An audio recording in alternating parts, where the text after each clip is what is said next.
కామారెడ్డి జిల్లా బాన్సువాడలో కిడ్నాప్ కలకలం సృష్టించింది. టీచర్స్ కాలనీకి చెందిన పోస్టుమెన్ సాయినాథ్ ను దుండగులు కిడ్నాప్ చేశారని అతని భార్య రామలక్ష్మి పోలీసులకు ఫిర్యాదు చేసింది.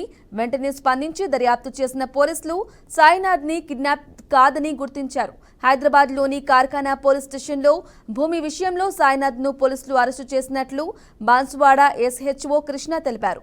అక్కడి పోలీసులు స్థానిక పోలీసులకు సమాచారం ఇవ్వకపోవడంతో కిడ్నాప్ అని ప్రచారం జరిగిందన్నారు. టీచర్స్ కాలనీకి చెందిన రతకంటి సాయినాథ్ ఇతను పోస్ట్ మ్యాన్ ఇతను కిడ్నాప్ అయ్యాడని చెప్పి అతని భార్య ఇచ్చిన ఫిర్యాదు మేరకు దర్యాప్తు చేయడం జరిగింది.